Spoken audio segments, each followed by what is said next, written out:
महापुराण की कथा कहती है केवल उत्तानपाद की नहीं, हमारी भी दो इच्छाएं, हमारी भी दो आकांक्षा, हमारे भी दो मन,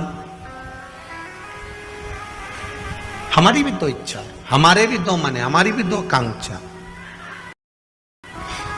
केवल उत्तानपाद की दो पत्नियां नहीं है, हमारी भी दो इच्छाएं। एक सुनीति है और एक रुचि।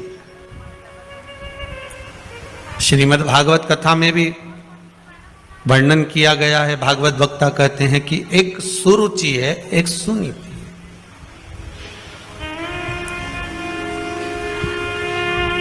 सुनीति जो नीति का पथ निश्चित कर दे और सुरुचि जो रुचि के पथ को निश्चित करे।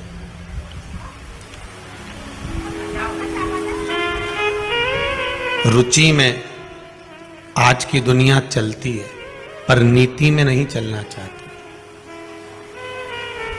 अगर किसी से कह दो कि आप नीति के पथ पर चलिए, आप नीति का मार्ग प्रशस्त कर कर चलिए, तो शायद जीवन सार्थक हो जाए। पर वो रुचि के पथ पर चलना चाहती है। सुनीति का विवाह जो उत्तानपाद से हुआ था, गर्भ से संतान नहीं हुई उनके, तो सुनीति को लगा कि मेरे गर्भ से अगर औलाद नहीं होती है, संतान नहीं होती है, तो मैं अपने पति से कह दूं कि तुम दूसरा विवाह कर लो।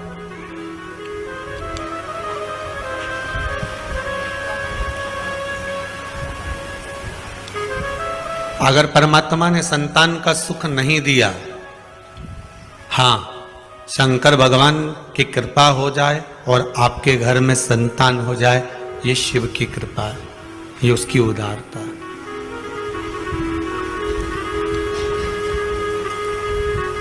अगर मान लो भगवान ने, तो आप दुनिया में गोदी संतान लेकर आ जाओगे ना, तो वो भी सुख नहीं देने वाला, क्योंकि भगवान ने लिख दिया था कि तेरे ललाट में ये संतान का सुख नहीं है। श्रीमद् भागवत में वर्णन आता है, धुंधकारी की कथा भागवत आपने खूब सुनी होगी, उसमें आती है कि संतान नहीं हुई, संतों के द्वारा फल मांग कर लाया आत्मदेव, उस फल को दिया, फल गाय को खिला दिया गया, संतान का सुख नहीं था ना, तो उसने अपनी सहेली की संतान ले ली। सहेली की संतान भी इतनी उपद्रवी हुई कि मां को उस औलाद के चक्कर में कुएं में डूब के मरना पड़ा।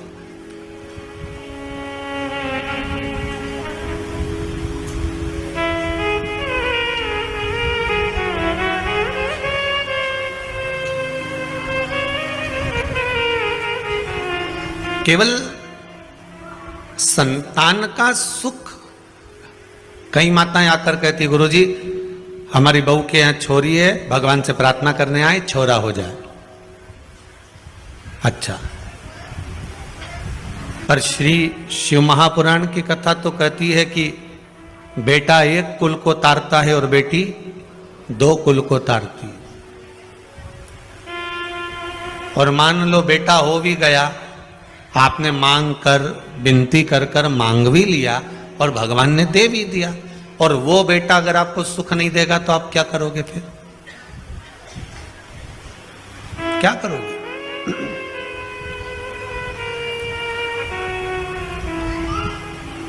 सुख इस भाग्य में लिखा होना चाहिए।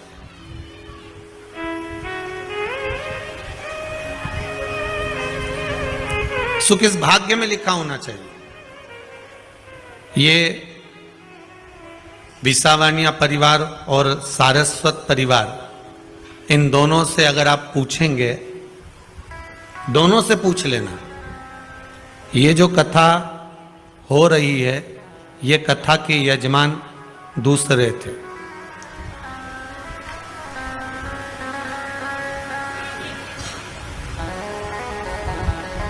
दोनों को दो यजमान थे, जैसे अभी दो यजमान, दोनों यजमानों के यहाँ फोन किया गया कि आपकी कथा है, कितनी बजे निकलोगे, कब पहुंचोगे? एक कहते हैं हमारे यहाँ गमी हो गई। दूसरे को फोन लगाया, उन्होंने कहा साहब हमारे यहाँ ये प्रॉब्लम हो गई। अब समीर जी और आशीष जी आए, जजमान नहीं है।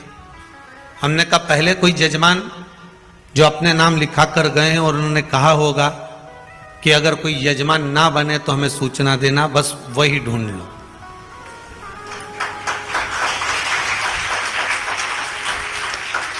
और विसावानिया जी का नाम यहां लिखा हुआ था।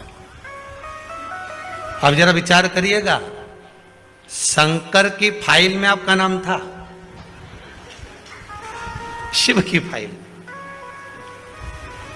और साल साल भर पहले से विनती कर कर गए थे। तो हम तो कहते हैं ये कार्तिक मास ही समझ ले, कार्तिक का, ये कार्तिक मास की शिव महापुराण की अगर कथा बाबा ने दी है तो कुछ भंडार भरने के लिए दी होगी, ये पक्का है।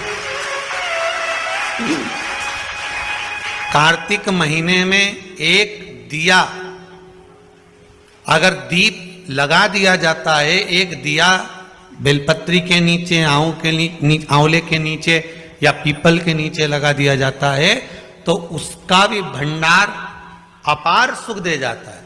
तो ये तो शिव महापुराण की कथा है, कोई साधारण है क्या? सुख है।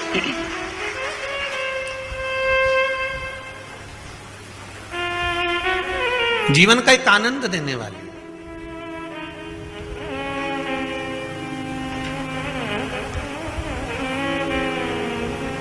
और कहीं ना कहीं हमारा पुण्य, कहीं ना कहीं हमारा सत्कर्म, कहीं हमारे पूर्वजों का पुण्य की गुल्लक जब भराई होगी तब जाकर ये कथा आप लोगों के भाग्य में आई होगी।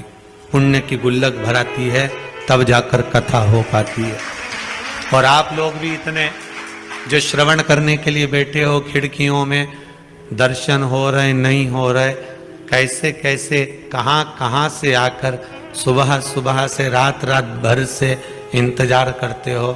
कोई तो सुबह 4 बजे से 3 बजे से जगह संभाल कर बैठे हुए हो, और कथा का इंतजार होता है दोपहर 2 बजे का, बाट जोते हो, इंतजार करते हो, कितनी प्रतीक्षा करते हो केवल शंकर की कथा के लिए। अब जितना इंतजार आप आस्था चैनल के माध्यम से कर रहे हो, चाहे फेसबुक यूट्यूब के माध्यम से कर रहे हो, चाहे कुबेरेश्वर धाम में आकर कर रहे हो, जितनी प्रतीक्षा, जितने घंटे आप भगवान की कथा में बैठे हो और जितने घंटे आप भगवान की इंतजार में प्रतीक्षा में लगा रहे हो, उतना भगवान आपके भी भंडार भरने में लगाता ही रहेगा। ये उसकी कृपा है, वो देता जरूर है। ये इतने जो पत्र आए हैं, ये आज के पत्र हैं सारे, हो ये सब आज के पत्र हैं।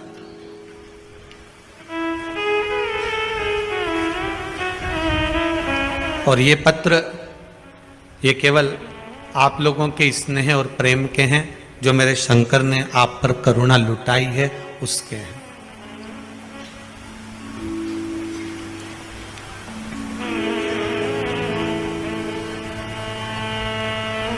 केवल एक समस्या ही नहीं, समस्या के पत्र तो आप लिखते ही कम हो, पर क्योंकि समस्या लिखकर भी करोगे क्या, उसके सामने बोलकर चले जाओ बस। 3 महीने बाद आओगे तो ऐसा ही पत्र तुम्हारा भी यहां पर रखा मिलेगा कि हमारा भी ये कार्य हुआ। समस्या तो उसको बोल कर जाइए, 3 महीने बाद आओगे ना तो ये पत्र आपका भी क्रम में रहेगा कि बाबा ने मेरे पर भी ये कृपा करी है, ये मेरे करुणा करी है। उसकी उदारता बड़ी है हमारा।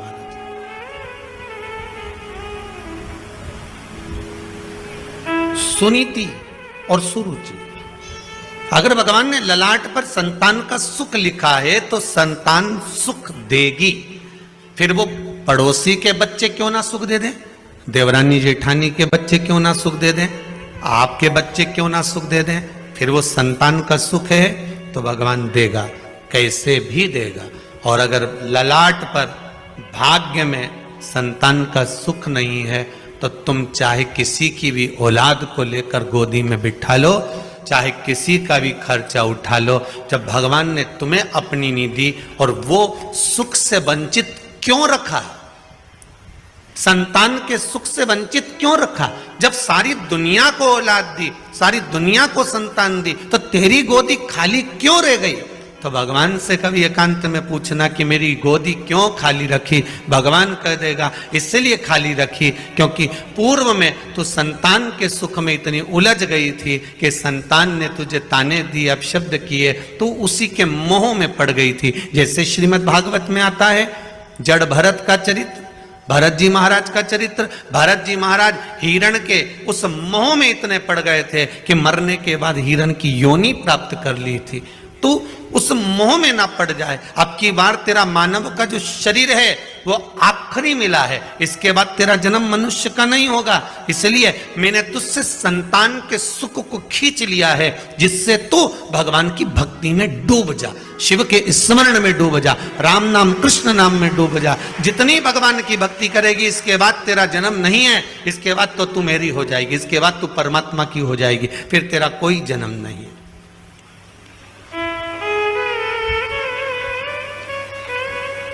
अगर सुख से परमात्मा वंचित रख रहा है, आप विनती करो परमात्मा से, वो देगा तो अच्छी बात है। आप निवेदन करके जाओ भगवान से, वो गोदी भर दे आपकी तो अच्छी बात है, कोई दिक्कत नहीं। पर अगर सुख से, किसी भी सुख से परमात्मा ने वंचित रखा है तो उसमें कुछ ना कुछ भाग होगा।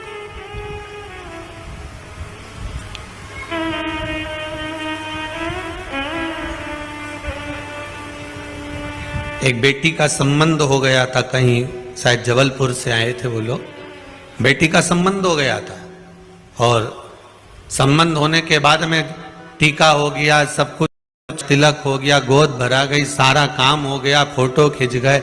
उसके बाद मालूम पड़ा कि छोरा कहीं गलत संगत में पड़ा होगा, किसी की संगत में पड़ा होगा और वो संबंध टूट गया।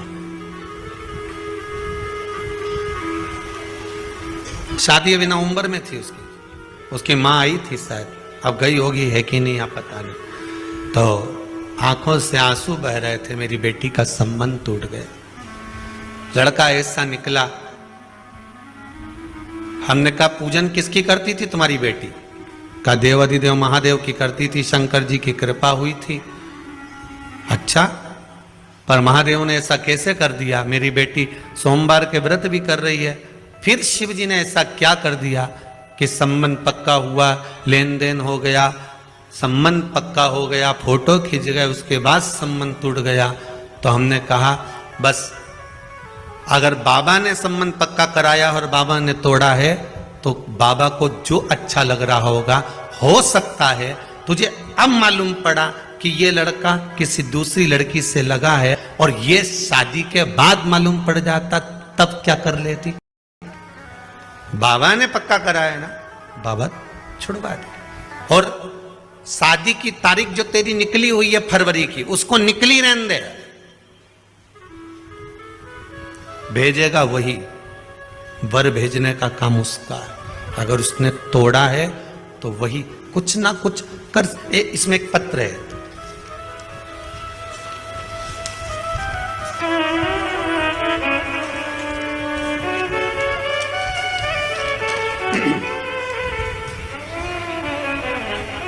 श्री नितिन जी पंचाल, इन्होंने पत्र लिखा,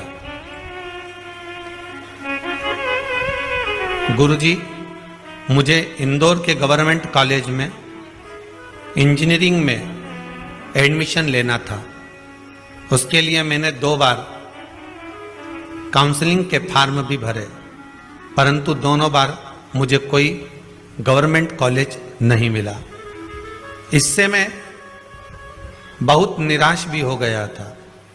इस कारण से मैंने इस पूरे संदर्भ को इस कथा के यजमान, अच्छा, अभय जी सारस्वत अंकल जी और आंटी जी को बताया था। जरा माइक देना बच्चे को, जरा बताया। तो अंकल जी और आंटी जी ने मुझे 2 उपाय बताए थे, एक बेलपत्र वाला, एक बेलपत्र की जड़ वाला। बच्चे को दीजिए। श्री शिवाय नमस्तुभ्यं। नितिन पांचाल जी आप ही का नाम है? जी। कहाँ से आए हुए हैं? इंदौर से। इंदौर से। बाबा ने क्या कृपा करी आप पर? पहले 2 बार काउंसलिंग के राउंड में नाम भरा था, लेकिन दोनों बार नहीं आया। उसके बाद फिर अंकल आंटी ने बताया कि ये वाला उपाय करो तो तेरा एडमिशन पक्का हो जाएगा, मतलब बोल दिया था पक्का हो ही जाएगा। तो फिर मैंने ये 2 उपाय किए और उसी दिन मेरा एडमिशन भी हो गया, और वो भी गवर्नमेंट कॉलेज में। वाह वाह, बाबा की कृपा। हम जिस दिन आए थे उस दिन शाम को इसका फोन आया कि आंटी मेरा नंबर नहीं आया 2 में। मैंने कहा तू चिंता मत कर, तेरा नंबर जरूर आएगा। बाबा की कृपा, बहुत बहुत धन्यवाद। बैठिए विराजी। ये बाबा की करुणा है, कृपा है। कृपा बिना कुछ नहीं होता साहब। अगर भाग्य में लिखा होगा ना बाबा ने, तो वो मिलेगा जरूर। और एक और चीज कहेंगे, माता पिता कभी अपने बच्चों का गलत नहीं सोचते। बेटा अगर कपूत भी है ना, तो भी माँ उसको गाली दे देगी, अपशब्द कह देगी, ताना दे देगी और कह देगी तू मेरे लिए मर गया, पर फिर भी माँ दिल से दुआ ही देगी। भले वाणी से बद्दुआ दे देगी पर दिल से दुआ देगी। ऐसा ही मेरा शंभु, मेरा त्रिकालदर्शी, मेरा कैलाशी, मेरा शिव है, वो कभी बुरा नहीं कर सकता, कभी बुरा नहीं करेगा। दुनिया के लोग भ्रम उत्पन्न कर सकते हैं कि बताओ वो सियोर वाले महाराज ने ये चढ़वा दिया, इससे ये बुरा हो जाएगा। कभी बुरा नहीं हो सकता अगर आपका भाव शुद्ध है तो।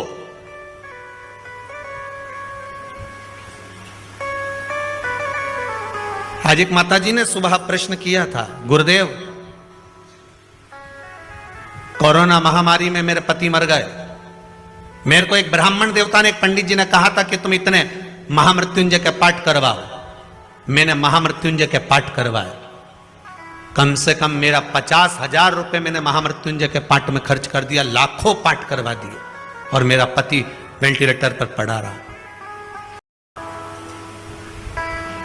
मैंने ब्राह्मण देवता को, उन्होंने कहा अकाउंट में डलवाओ, मैंने अकाउंट में डलवाया। उनके पाठ चल रहे थे, उन्हें फोटो भी भेजे, संकल्प भी लिया। पर यह बताओ, जब मेरे पति के पाठ चल रहे थे महामृत्युंजय, और आप कहते हो कि शंकर का भजन जिसका होता है वो मर नहीं सकता, तो मेरा पति कैसे मर गया? बात इतनी सी है, आप उसका उत्तर दीजिए। हमने कहा मां, बस डॉक्टर दवाई लिखा है, समय पर अगर उसको खिला दी जाए, एक अटैक आता है तो एक इंजेक्शन लगता है, शायद महंगा सा आता है, 50,000, 35,000-40,000 का एक इंजेक्शन आता है। वो इंजेक्शन टाइम पर लग गया छाती पर, तो हार्ट अटैक का जो मरीज होता है वो बच जाता है। बोलो सही है कि गलत है? एक इंजेक्शन लगा और वो बच गया, वो बचा। हो सकता है महामृत्युंजय के जाप, अर्थात वो इंजेक्शन, वो टेबलेट आपको पहले खाना थी, और जब प्राण छूट चुके उसके बाद खा रहे हो तो दवाई असर करेगी। माना आपको वो टेबलेट, वो इंजेक्शन, वो दवाई समय पर मिलना चाहिए। इसलिए आप सबसे बारंबार कहते हैं श्री शिवाय नमस्तुभ्यम का जाप करते रहो, क्योंकि ये वो टेबलेट है जो कभी भी काम आ सकती है। ये वो टेबलेट है।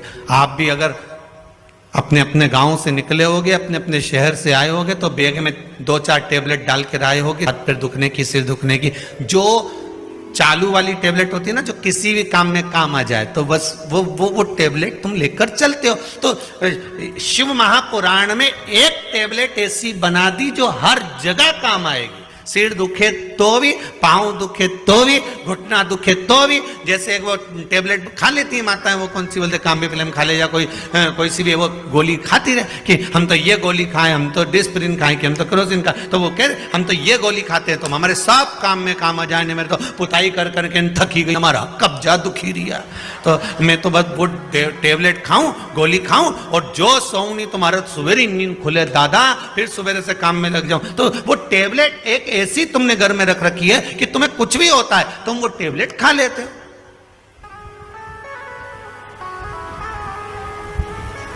किसी किसी की बाम और विक्स की ऐसी आदत रहती है कि कुछ भी दुख है वो तो लगा लो, उसका दांत भी तो ख्या नहीं बाम निकला।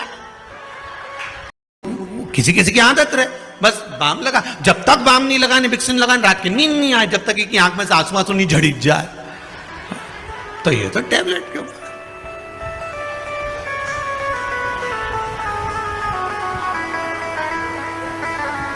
किसी किसी की आदत रहती है कि थोड़ी सी भी तकलीफ आई तो ये 2-3 बार अगर बीपी नहीं नब्बा ले तो इसको आनंद ही नहीं आया। तो भाई नापो, मेरे को ऐसा लग रहा हमारे घबराहट हो रही है, सिर पे पसीना आ गया। अब सब लेवल में तो फिर काय से हो रहा है। फिर डॉक्टर साहब ने पूछा,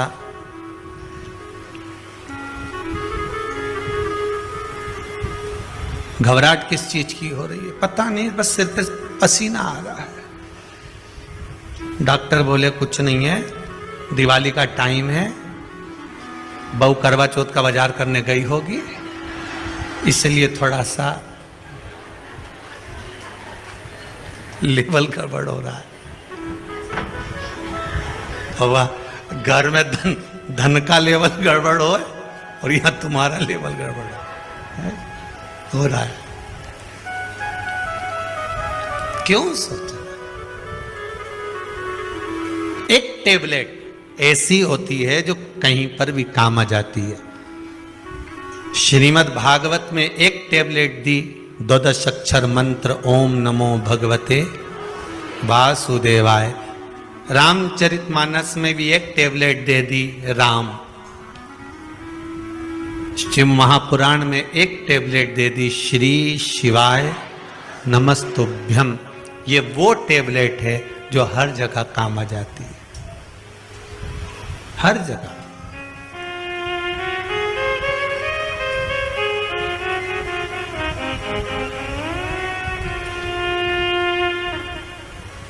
एक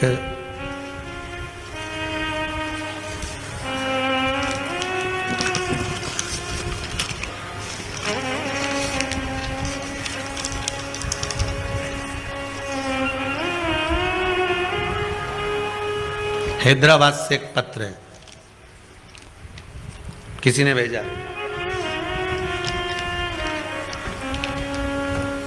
अच्छा, छब्बा छुब्बू के भेजा रे, हाथ का लिखा हुआ नहीं है वो।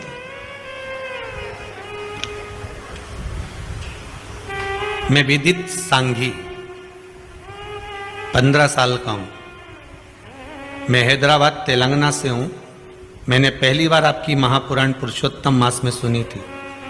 मैं अपनी माँ से बहुत पहले से एकादशी करने की अनुमति मांग रहा था, पर माँ ने नहीं दी। पर आपके महापुराण सुनने के बाद मेरी माँ ने मुझे एकादशी करने की इजाज़त दे दी।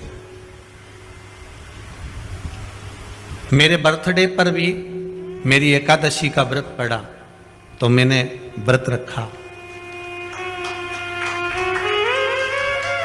पहले मेरा मन भगवान में बिल्कुल नहीं था। ये बच्चे ने लिखा है, पत्र यहीं रहेगा, आप बाद में भी पढ़ सकते हो। पर अब गया है कि बिना भगवान के मेरा मन रहता नहीं है। कितने साल का बच्चा लिखा है इसमें? 15 साल का बच्चा लिखा है, हैदराबाद।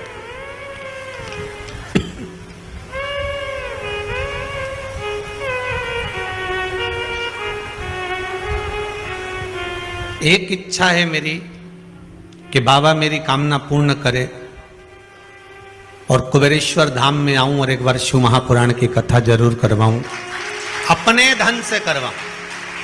अब 15 साल का बेटा कह रहा है कि मैं अपने धन से शिव महापुराण की कथा करवाऊं। विदित सांघी इनका नाम है, हैदराबाद से। अपने धन से, 15 वर्ष की आयु है।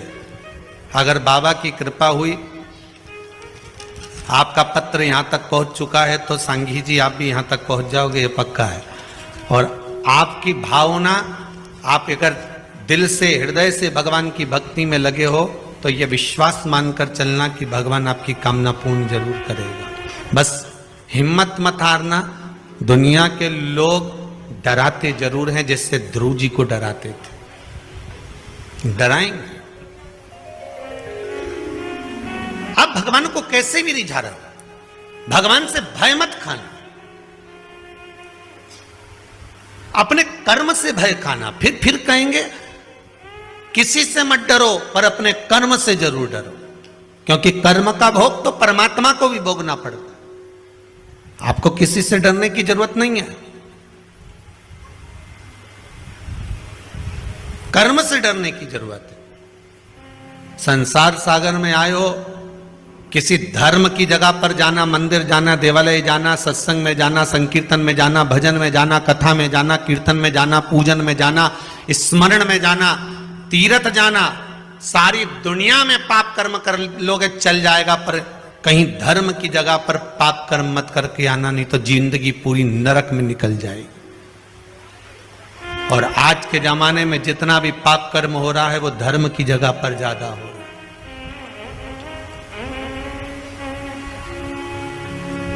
लोग जाते हैं गंगा नहाने के लिए, पुण्य कमाने के लिए, और कई लोग वहां पर बैठे रहते हैं तुम्हारा पर्स चुराने के लिए।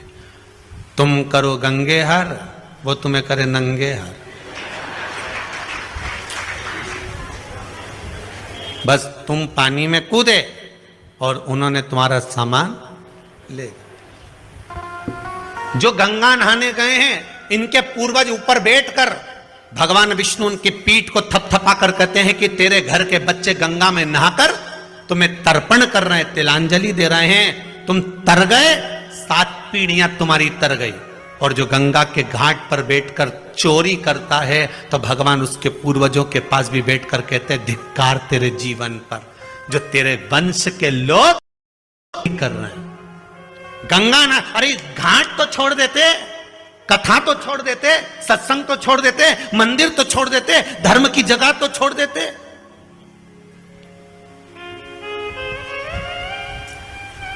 पुण्य की जगह तो छोड़ दो, पर नहीं करो। तुम्हें भगवान ने अगर पाप कर्म करने के लिए बनाया है तो करो, पर निवेदन है कि धर्म की जगह पर, तीर्थ में, पूजन में, मंदिर में, देवालय में, स्मरण में, संकीर्तन में कहीं ऐसा कर्म ना हो जाए। बचिएगा बेकार कर्म से, धर्म की जगह पर जाकर। उस कर्म का भोग बड़ा विचित्र भोगना पड़ता। सुनीति और सुरुचि दोनों प्रबल हैं। सुनीति के संतान नहीं है, अपनी काका की लड़की से शादी कर दी अपने पति की और उसका विवाह कराई, तो सुनीति का गर्भ ठहर गया। भगवान परीक्षा बहुत लेता है, बहुत परीक्षा लेगा।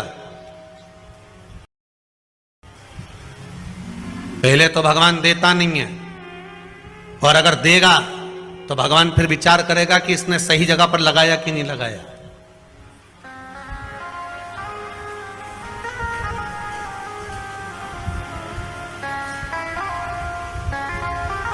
पहले तो देता नहीं है, और देता है तो ये विचार करता है कि ये सही जगह लगा रहा है, सत्कर्म कर रहा है, भजन कर रहा है, कीर्तन कर रहा है, नाम स्मरण कर रहा है, नाम जाप कर रहा है कि नहीं कर रहा। वो चित्त वृत्ति को लगाने का प्रयास करे।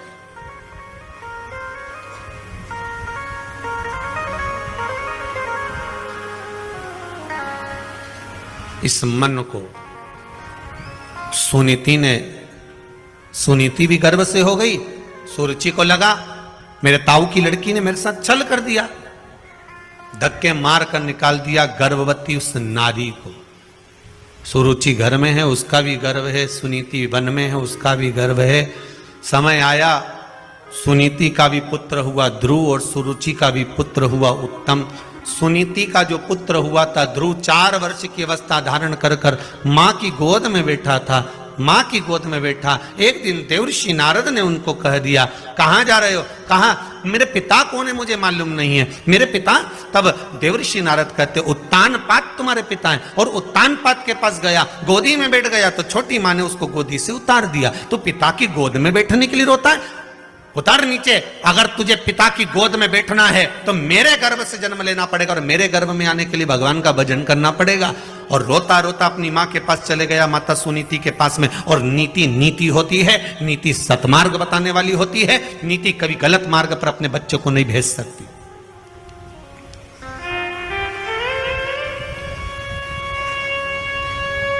अगर आज के समय में आपके बच्चे गलत मार्ग पर चल रहे हैं तो उसमें पड़ोसी का कोई दोष नहीं है, दोष तुम्हारा है। भोजन कराते हो, बच्चे नहीं खाते तो मोबाइल पकड़ा देते हो।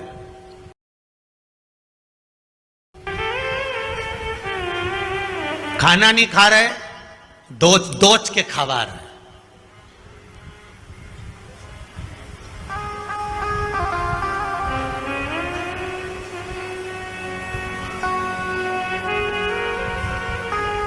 पहले के समय में छोटा सा बच्चा रात्रि को अगर जाग जाता था तो माताएं लोरी गाकर सुलाती थी। बोलो सही है कि गलत है? बहुत प्रेम से हाथ रखकर धीरे धीरे चंदा मामा हुआ पकाए आप खाए।